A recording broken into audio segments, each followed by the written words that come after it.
Startup చేయండి sir. మళ్ళీ start చేయండి. ఏది చేయాలండి? అవసరం లేదు, స్టార్ట్ చేయండి. స్టార్ట్ చేసుకోవచ్చు. స్టార్ట్ చేయండి, మళ్ళీ స్టార్ట్ చేయండి. మళ్ళీ స్టార్ట్ చేయాలా? Okay. I would continue the class from the starting point here. So we are studying about that of your typical ribs. So coming to that of your typical ribs, before going to typical rib, I want to introduce what the ribs are. Actually, what type of bones ribs are. So the type of bone rib is when you are seeing it is a flat, but it is a flat and irregularly curved bone. So this rib comes under that of your curved bone pattern. So it is a flat irregular bone. Next, coming to the top here, from where the rib has been evolved, these are the top of your thoracic vertebrae, what you are seeing it. So when you see the thoracic vertebrae, this thoracic vertebrae consists of costal element. The detached part of the costal element forms the top of your rib. A part of the top of your rib, it is developed from the top of your detached part of the top of your costal element. This rib, along with its costal cartilage, what you will be seeing. So you all knew that in front the sternum, either side of the sternum you come across that of your cartilages are present. So a rib with its cartilage is called as that of your costal arch. So whole arch, what you are seeing, this curved bone along with that of your cartilage, that is called as that of your full forms an arch, which is called as that of your costal arch. Okay. So that is called as that of your costal arch. Now coming to that of your, can you continue? Okay, చూస్తాను.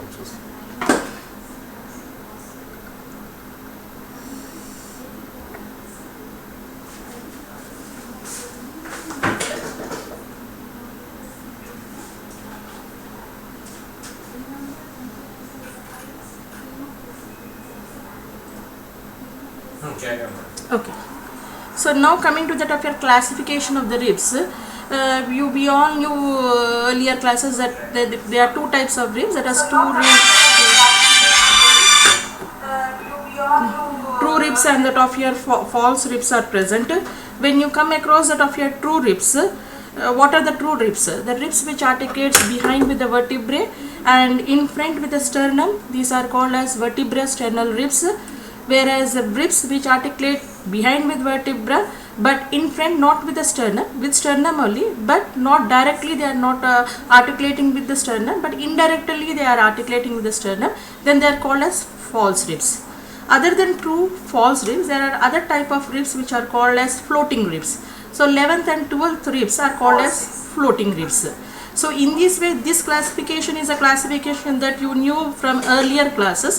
But coming in our point at that anatomy point, what is the thing that you have to know it is ribs are of two types, that is typical ribs and atypical ribs. What are these typical and atypical ribs? A typical rib is a rib feature where all the ribs, what you are seeing, we have 12 pairs of ribs, means either side we have 12 pairs of ribs are present, in which all the ribs are similar characteristic feature, they are called as typical ribs. Where different identical features, they are called as atypical ribs. So when you see a typical rib, what does it should contain? A typical rib should contain a head should be present. So actually it should contain two ends, that is called as a vertebral end and sternal end. So this I have brought the thoracic vertebrae. This is a rib that you are seeing it. So this is a rib that you are seeing. I am articulating it. So you knew it, the thoracic vertebrae comes behind all the vertebrae. So this end is called as that of your vertebral end. So this is the vertebral end and this end is called as that of your sternal end. Yes. So in this way, a typical rib consists of two ends, a vertebral end and that of your sternal end. And in between the vertebral and sternal end, what you are seeing is a shaft of the rib. When you see a vertebral end, the vertebral end consists of, there is a head is present, neck is present and that of your a tubercle is present, which is called as that of the articular tubercle is present. So this is the head part, this is the neck part and this is the articular tubercle. So this is what you will be seeing in the vertebral end part of a rib. And this is the part what you are seeing is that of your intervening part, which is called as that of your shaft, which consists of outer surface, inner surface, upper and that of your lower border. We will go in detail, but at first I am giving that of your what are that of your general points that we have to go in the class. So these are the things that you came across. Now coming to that of your sternal end. So this is a sternal end to which the meaning itself, it articulates with the sternum. So a typical rib in short should contain these many features. So other than that, if there are other features, then that is called as of your atypical rib. Today's class we are going along with only the features of a typical rib. Yes, before going in detail of that of your typical rib, I would like to give some points such as some general consideration why this rib, what is the position. Any part, anything in the anatomy, it is how the anatomical position. So when you have to come to see that of your how the rib is present anatomically in our body. So this is a thoracic vertebra, and these are that of your what you are seeing is that of your ribs. Anatomically, the articulation we need to do it is, so these are the demi-facets what you will be seeing it. You have to articulate this one in this way. Yes, so when you see the ribs, these are present in that of your oblique way. They are not in the straight, so when you are seeing it, it is not in the straight fixed manner, it is present obliquely. Means vertebral end is slightly higher up. When you are seeing the sternal end, it is obliquely placed.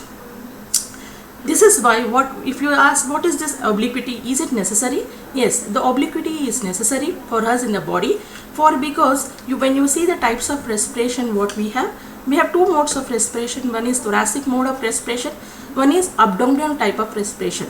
This obliquity is causing us, or it is helping us for that of your thoracic mode of respiration. So the obliquely present ribs is necessary for that of your thoracic mode of respiration. Whereas coming to that of your abdominal part, this can be seen in a just born baby, where the ribs are present transversely, means horizontally they are present.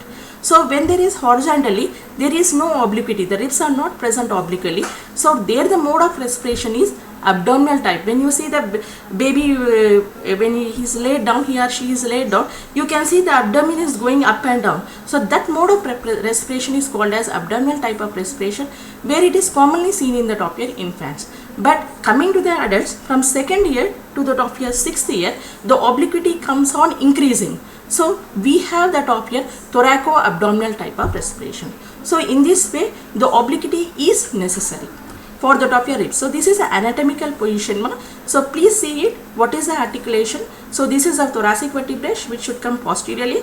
This is the vertebral end, and this is the articulation what we will be doing. So in this way, the articulation is same. Yes.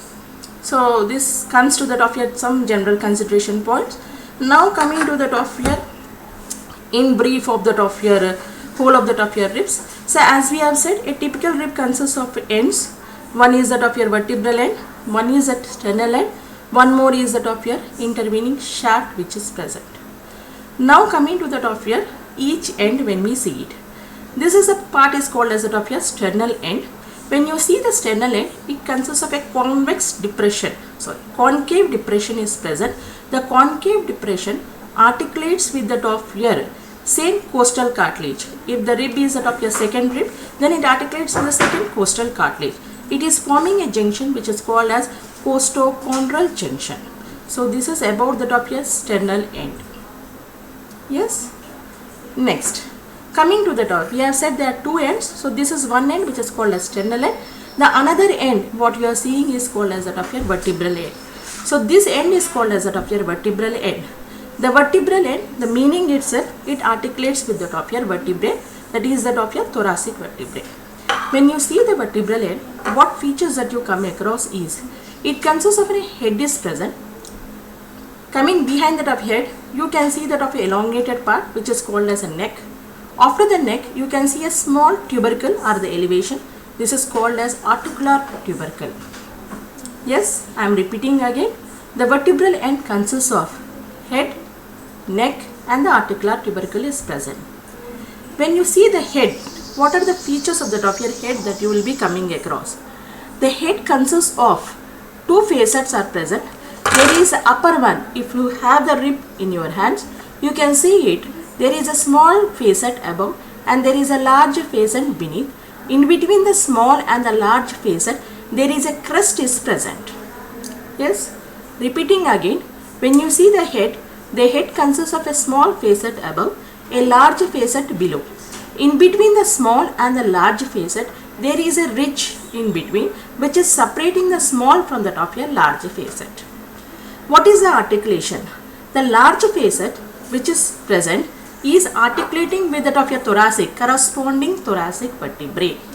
Yes, so this is, if you think this as a rib of fourth rib, then this will be that of your fourth thoracic vertebrae. So the large facet articulates with that of your corresponding thoracic vertebrae. The meaning is in this way now. So this is that of your large facet. What you are seeing is, you can see the large facet is articulating with that of your corresponding thoracic vertebrae. So this is what it is, articulation is.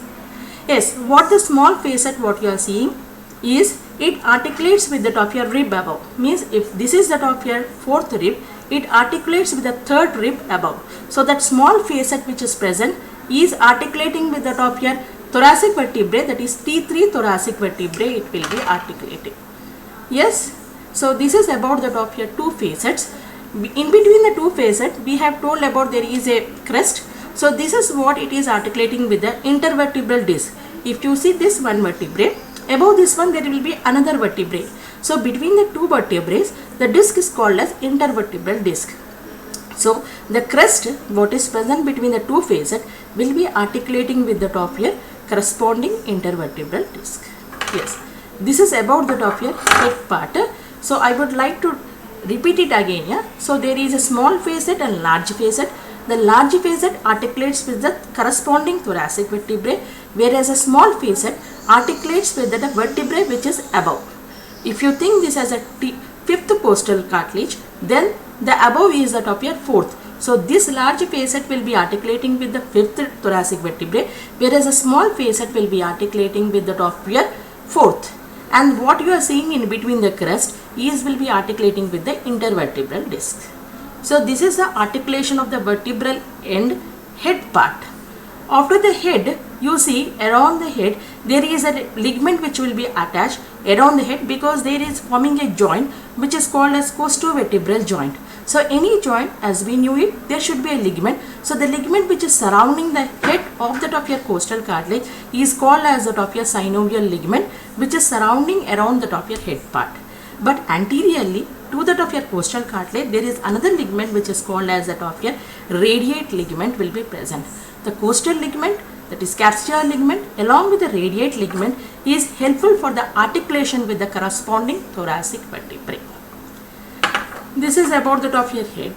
Next, after the head part, we have said the vertebral end consists of a head, neck, and the articular tubercle is present. So when you come across and see the neck part, what does the neck part is consist of? Neck, the meaning itself, it is a constricted part. Beneath the head, what you are seeing is a constricted part. This constricted part consists of two surfaces. The surface is called as anterior surface, which is smooth. This surface behind is called as that of your posterior surface. There are two borders, upper border and that of your lower border. So neck consists of two surfaces, anterior, posterior two surfaces, and two borders, upper and that of your lower border. Yes. Now coming to that of your surface, what does the anterior surface consist of? The anterior surface is smooth. When you see it, the rib, vertebral end of the rib, the anterior surface is smooth, which is related to that of the. So in between at the end part, there is a small ridge-like thing which is dividing the anterior surface into upper smaller part and lower larger part. That upper smaller part is occupied by a fibrofatty tissue will be present, whereas a lower part consists of endothoracic fascia along with that of your pleura is present. Yes, whole of this when you see it, it is covered by a membrane which is called as intercostal membrane, that is posterior intercostal membrane. Do remember here, the neck is covered by, the posterior surface of the neck is covered by that of your intercostal membrane. Yes, now coming, so this is called as that of your and part which is smooth. Now coming to that of your posterior surface of the neck. This is a posterior surface of that of your neck, what you are seeing. The posterior surface of the neck, when you are seeing it, yes, it is rough. The roughness is articulated by, this rough part is articulating with that of your transverse process of the of your thoracic vertebrae. This is a thoracic vertebrae. This is a transverse process of the thoracic vertebrae. So this neck, the posterior surface of the neck of a typical costal cartilage articulates with the transverse process and forms a joint which is called as costotransverse joint. and the ligament there which is present is called as costotransverse ligament, because of which when you see the neck of the posterior surface, it is rough because there is an attachment of a ligament which is called as that of your costotransverse ligament is present. Yes, this is about that of your surfaces, anterior surface and that of your posterior surface. Now coming to that of your neck, we have said two surfaces. Now coming to the border, upper border and the lower border. When you see the upper border, there is a small elevation which is present, which is like that of your tubercle, or the elevation which is present. This elevation, when you go along the elevation behind, it is along with that of your, it is coinciding with that of your upper border inner lip. Upper border inner lip, it will be coinciding. So this is that of your, what you are saying is the elevation. For this, there is an attachment which is called as intercostal membrane will be attached. As such, we have said earlier also, here there is an attachment of intercostal membrane. Same intercostal membrane will be attaching to the top of your upper end, where the top of your upper border, what we are saying. Only remember, the neck, there is an elevation which is present, which is called as scoli also. That elevation is attached. There is attachment for the elevation which is called as, to which it is attached is called as posterior intercostal membrane. Now coming to the top of your lower border, the lower border is curved border which is smooth, and it is in, when you go along the lower border, it is coinciding with the top of your costal groove. This is a costal groove that you are seeing here in the rib. So the lower border of the neck is coinciding with the top of your upper lip of the costal groove. So this is a groove what you are seeing here. So this is a costal groove that what you are seeing is, the costal groove consists of upper lip and the lower lip. The lower border of the neck is coinciding with the upper lip of the costal groove. So this is about the top of your two borders, that is upper border and the top of your lower border. Just remember, the upper border is continuing with the top of your inner lip of the top, the up rib above, inner lip of the top of your upper border, whereas the lower border is coinciding with the top of your lower border of the rib. Yes, so this is in short about the top of your neck. Now coming to the top here, after this one, the vertebral end, we have said the vertebral end consists of a head, neck, and there is a tubercle that we have said. So we have done with the head, we have done with the neck. Next, what is present is the top of your articular tubercle. So this is what you are seeing is the top of your tubercle, that is called as the top of your articular tubercle. Yes, this tubercle is called as articular because it is articulating. It is when you are seeing it, so this is how it is articulating. This is the top of your vertebrae, what you are seeing it. So the articulation is,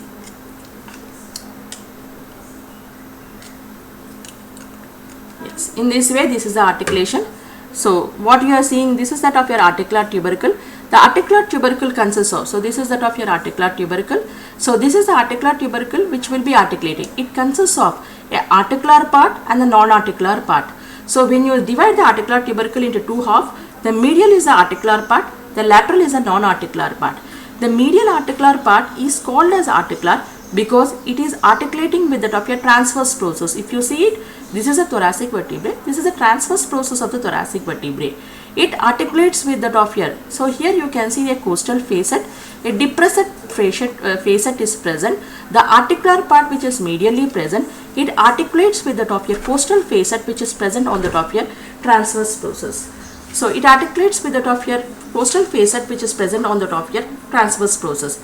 And there is a small part which is called as a non-articular part. The non-articular part, as it is non-articulating because it attaches with the top of your tips of the top transverse process. So in this way, the articular tubercle what you are seeing, it consists of an articular part and a non-articular part. The articular part articulates with the top of your costal facet, a depression what it is present in the top of your transverse process, the costal facet which is present. So it articulates with the corresponding numerically same costal facet which is present and forms a joint. As such, it is costotransverse ligament joint and the ligament is costotransverse ligament, and this is a non-articular part what you are seeing it. The importance of articular tubercle. When you see the articular tubercle from 1st to the 8th ribs, all the articular tubercle is convex in shape, whereas from 9th to the top of your 12th ribs, when you see the articular facet, there you are coming also, you can see a atypical ribs also where articular tubercles are absent also. but when you differentiate it, you can have a differentiating features of this articular tubercle, where you can see at some places which is convex and some places where are flat. The convex part of the articular tubercle indicates that it is helpful for that of your upper 7 ribs along with its vertebrae. They are helpful for the rotatory movements. Yes, you can see the rotatory movements of the thorax.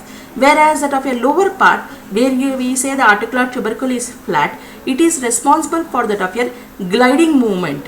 So normally when you see thorax has rotating movement, so thorax does the rotating movement and it does front and back movements which are called as gliding movements. So to contribute for that of your both type of movements, you can see the upper half means upper 7 ribs, you can see the articular tubercle is convex in shape, which is aiding for or which is helpful for that of your rotatory movements of the thorax. Whereas the lower ribs are flat. When you see the same articular tubercle in the typical atypical ribs, you can see this articular tubercle is flat, where it is helpful for that of the gliding movement. So when you come across here, one thing you have to make sure that you can see that of here single rib means single costal cartilage with its rib is articulating with 2 vertebrae. So you can see that, as we have said, the vertebral end, which consists of that of your 2 facet, a large facet and a small facet, large facet with the corresponding small with that of your vertebrae above. This is called as cephalic migration. This process is called as cephalic migration. The meaning itself is this migration, it starts from 2nd year to that of your 6th year. So this is helpful for maintaining the obliquity of the ribs. Ribs, whenever you see it, they are oblique only. But when we are saying at birth, they are present transversely, means horizontally they are present. But coming along that of your elder part of the life, they are becoming obliquity. So this obliquity, the helpful nature, what it is aiding for this obliquity is, when you see the vertebral end, yes, it is articulating with not with 1 thoracic vertebrae, it articulating with the 2 thoracic vertebrae. Because of this articulation with a single rib articulating with 2 thoracic vertebrae, it is having a migration part which is called as cephalic migration. This cephalic migration is helpful for the of your curved nature of the ribs. Yes, yeah. So this is about that of the head part, neck part, and that of your articular tubercle. So with this we come to end of one end, which is called as that of your vertebral end. So we said the rib consists of, a typical rib consists of 2 ends. A vertebral end is present, a sternal end is present. So we have done with that of your vertebral end. Now coming to that of your intervening part. We have done with the sternal end also. What does that of your intervening part consists of? The intervening part is called as that of your shaft part.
Yes, the intervening part what you are seeing is that of your shaft part. The shaft consists of that of your 2 surfaces, outer surface which is called as the external surface, and the inner surface which is that of your smooth surface. So this surface is called as the outer surface and this is the inner surface. There are 2 borders, upper border and the lower border. So we can include shaft from where to where point is called as shaft. When you see the end part, the vertebral end, when it is coming out after that of your head, neck and the tubercle, you can see the rib is turning, obliquely it is turning. So this is called as the angle of the rib. and this is the weakest part. When you come across all the angles, this is called as the weakest part of the top of your rib. Most of the fractures occur at this weak part of the top of your rib. One more thing, when you come across this angle, whenever you are taking the top of your angle and going behind, you can see that of here. So you can, when we are articulating it, we can see this is a spinous process of the thoracic vertebrae, and this is that of here behind backward part. So because of this obliquity which is coming backward, when you see that of your rib is going backward, laterally, then forward and downwards. Yes. So backward when it is going and then coming laterally, the backward part. So when a person is lying down in this way, when he is lying down, you can see the spinous process. He lies first on the spinous process, then he can come across that of your back part. So because of this, when you are seeing it, the ribs are not collapsing by itself. So this is helpful for this is a reason why a person can sleep on his back. Because of this, what you are seeing is that of your backward turn that is having. So this is one clinical point. The another clinical point it is important is when the rib is taking a backward, lateral and front, when it is taking a turn. So this is called as the weakest part, which is called as that of your angle of your rib. The angle of the rib increases gradually when it is coming up to the 7th rib. It will be increasing. Thereafter, naturally the rib's size also decreases. So this also decreases. Now when you see the top here, from which part to which part, it is called as shaft. From the tubercle to the top here end part, this is called as a shaft. As we have said, what does a shaft? Outer, inner, upper border and the top here lower border. When you see the shaft, the outer surface of the shaft is smooth. When you see at the top your vertebral end of the top your outer surface, only the vertebral end of the outer surface is rough. When you see it, this is the rough outer surface of the vertebral end of the top your shaft, what you are seeing it. This outer surface, which rough part what you are seeing, is helpful for the attachment of a fascia, which is called as thoracolumbar fascia, posterior layer of, this is a spinous process. From here to here there is attachment of fascia, which is called as posterior layer of thoracolumbar fascia will be attached along with a muscle which is called as iliocostalis muscle. So when you see the shaft outer surface, the attachment at that of your end part means vertebral end part, it is not the end, but coming to the shaft, the end part is that part. So here there is attachment of the top of your one fascia, that is thoracolumbar fascia, with the muscle which is called as iliocostalis muscle.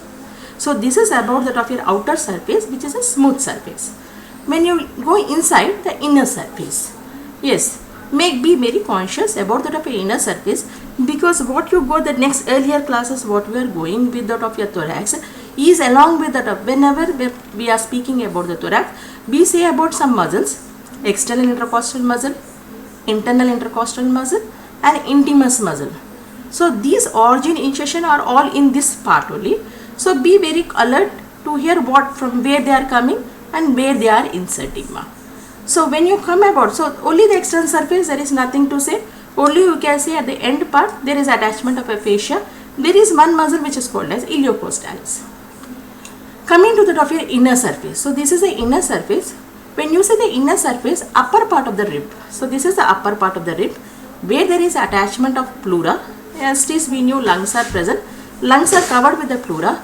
Along with the pleura, there is a fascia which is present, which is endothoracic fascia. So inner surface, the upper part of the rib is occupied with pleura and endothoracic fascia. Yes. Where is the inner surface? Lower part. When you see the inner surface, lower part. So this lower part, this is called as that of your costal groove, what you will be seeing it. This costal groove, when you have seen it, it consists of two lips, upper lip, lower lip, and the floor of the costal groove is present. The upper lip of the costal groove is in continuous with the top of the lower border of the neck. Yes, the upper lip of the costal groove is in continuous with the lower border of the neck, whereas the lower border of the costal groove forms the lower border of the rib also. I repeat it again. The inner surface of the top of your costal groove, costal rib, what does it consist of? The inner surface consists of smooth upper part which is attached to pleura and endothoracic fascia. But the inner surface at the lower part consists of a costal groove. This groove consists of two lip, upper lip and the top of your lower lips are present. The upper lip is in continuous with the top of the border, lower border of the neck, whereas a lower lip, E forms a lower border of that of your rib. Yes. Now coming to that of your attachments when you are coming in. Remember, this is that of a coastal groove through which coastal vessels, means vein, artery and the nerve, passes through this coastal groove. Yes. So this is a coastal groove through which vein, artery and the nerve passes. As we have said, the muscles which are present in the thorax is external intercostal, internal intercostal and intercostalis intimus muscle. First, when we come across the external intercostal muscle, the external intercostal muscle arises from that. This is a rib above, this is a rib below. When you see the rib above, it consists of same upper border, lower border, outer, inner. Same upper, lower, outer and inner. External intercostal muscle extends from, it comes from, its origin is from the top here, lower border of the rib above. External intercostal muscle takes origin from lower border of the rib above, comes in this way and inserts to the top the upper border of the rib below. Yes, make it a point. External intercostal muscle takes origin from the lower border of the rib below, gets inserted into the top here, upper border of the rib below. Lower border of the rib above and upper border of the rib below. Yes, but that upper border consists of two lips. Outer lip is present and inner lip is present. Yes, the lower border consists of outer lip and the inner lip. The external intercostal muscle, which is coming from the lower border, comes obliquely downwards, inserts into the outer lip of the lower rib. It inserts into the outer lip, upper border of the lower rib. This is about external intercostal muscle.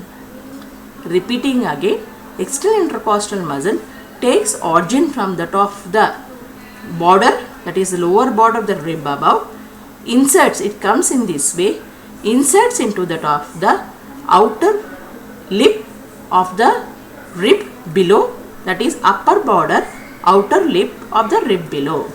Upper border, this is the upper border, outer lip of the rib below. This is about external intercostal muscle. Next, coming to the top of second muscle, internal intercostal muscle. This is a coastal groove as we have said. Yes, this is the upper lip of the coastal groove. This is the lower lip of the top of your coastal groove. When you come across, so when you see here, this is the upper lip of the coastal groove. This is the lower lip of the coastal groove. Internal intercostal muscle takes origin from the upper lip of the top of your coastal groove above and inserts into the top here. It comes in this way, inserts into the top here. When you come across and see the top here upper border, it consists of two lips, outer lip and the inner lip as we have said. It inserts to the top here, inner lip of the upper border. Yes, internal intercostal muscle and intimus muscle.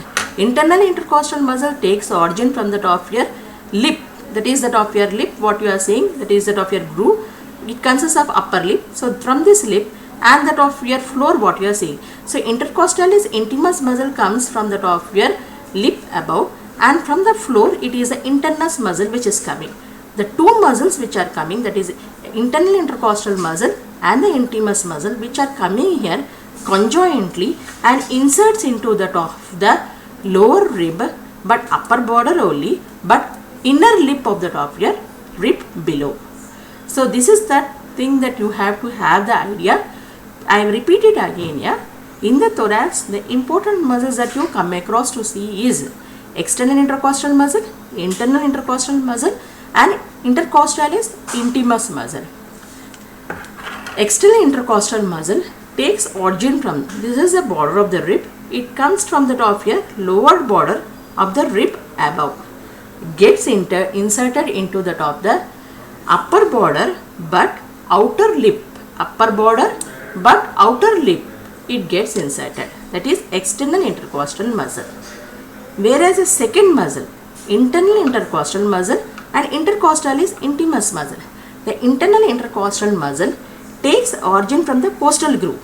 Even intimus is also coming from the top of your coastal groove only. the internal intercostal muscle takes origin from the upper lip of the costal groove, whereas internus muscle takes origin from the floor of the top of your costal groove. Both muscle comes downwards but insert into the top of your upper border of the rib below only, but to the inner lip outer border of the top of your inner border of the rib below. Comes from the top of your costal groove, two muscles, internal and intimus muscle, comes inserts into the top of your inner lip of the top of your rib below. Same upper border only. So this is about external intercostal muscle, internal intercostal muscle, and intercostalis intimus muscle. As we have said, from the costal groove there are some neurovascular plane. So this is what you are seeing is a neurovascular plane which is passing through the top of your costal groove. As we all knew, the neurovascular plane itself, vein, artery and the top of your nerve. So from through which muscle this vein, artery and the nerve is passing? It is passing from the intercostalis intimus muscle and internal intercostal internus muscle. Yes, intimus and internus muscle. Remember, external, internal and intimus muscle. It is passing neurovascular plane. It is passing through the top of your costal groove. It is passing from the second and third muscle, that is internal intercostal muscle and intercostalis intimus muscle. Through these two muscles, the internal intercostal and internus muscle, the neurovascular plane passes through. Yes, so this is about the top of your shaft part, what you are having it. Yes, this is about the top of your features of the top of your typical rib. Only I have to highlight some points at the ending part of my class. I would like to highlight some points, only some points. When you see a rib, normally you all knew it, flat bone, but what it articulates? Sternum in front and vertebrae behind. So sternum in front, vertebrae behind. So this is called sternal end, this is that of vertebral end. You all know that is that of your two types of ribs, true ribs, false ribs, floating ribs. But here consideration in anatomy is only typical and atypical rib. Now that is present, you knew it, what is that? Vertebrosternal, vertebrochondral. But our highlighting point is about that of your typical and atypical ribs. What is a typical rib? A typical rib should consist of a sternal end should be present, a vertebral end should be present, intervening shaft will be present. That intervening shaft along with costal groove should be present. If these features are present, then that rib is called as that of a typical rib. Yes, so in our body, what we are having it in the thoracic cage, so we have from 3rd to 9th ribs are all typical, except 1st, 2nd, 10th, 11th, 12th are atypical ribs. This is the first point that you need to remember. Now coming to the top here, when you see a typical rib, what are the things that you get? We said already, two ends, intervening shaft. First end is a sternum, which is articulating with the sternum. So it is called as sternal end. You have the concave depression, but this articulates with the top here, its costal cartilage, not with the sternum. Do remember, it articulates with its respective costal cartilage, means costal cartilage ribs. Yes, behind this is the top of your vertebral end. Do remember, this is a vertebral end because it is articulating with the top of your thoracic vertebrae. So this is a thoracic vertebrae, what you are seeing it. This articulates. So this is what you are seeing is a transverse process. So when you see the vertebral end, it consists of two facets. This is that facet what you are seeing. A small facet, a large facet. Large facet articulates with the corresponding thoracic vertebrae. If this rib is that of your 4th or 5th, so it articulates. If it is a 5th rib, it articulates a 5th thoracic vertebrae. Same, the small facet articulates with the 4th rib. In between it, there is a crest which articulates with corresponding intervertebral disc. Next, coming to the top of your neck part, nothing very conspicuous that you need to think about. But one thing you have to remember, there is attachment of posterior because this comes posteriorly. So there is attachment of posterior intercostal membrane is present. After this one, there is one thing what you can see it. This is called as articular tubercle, which is present in the vertebral end. This articular tubercle is called as articular because it consists of articular and non-articular part. The articular part articulates with the transverse process, whereas the non-articular part is as it is non-articular, which is attached to the tips of the top of your transverse process. So this is about the top of your vertebral end that you need to remember. One more thing coming in the shaft, the most important thing that whenever if you are going on through the classes of the top of your thorax, so you come across is the top of your costal groove. Any rib, when you have to see it, you have to catch the rib in such a way, the sternal end comes in front, vertebral end behind. See that of your costal groove, which is come below downward. It should come downwards. And the rib is present obliquely, because normally our position of this, so that I have said it is a cephalic migration, and because of the types of respiration we have, these are present obliquely only in our body. So catch it obliquely. Coming in the shaft, the most important thing that you have to remember is about that of your groove. So see, this is that of your groove that you are seeing. All the typical ribs consist of the costal groove is present. The importance of the costal groove is origin of that of your two muscle, that is internus and intimus muscle. Both internus and intimus takes origin from that of your costal groove and attaches, inserts into that of your upper border but inner lip of that of your rib below. There is one more muscle which is called as external intercostal muscle, which is also taking origin from the lower border of the rib above but takes insertion into the top of your rib below but outer lip of the rib below. So this is about that of your typical costal ribs. Thank you.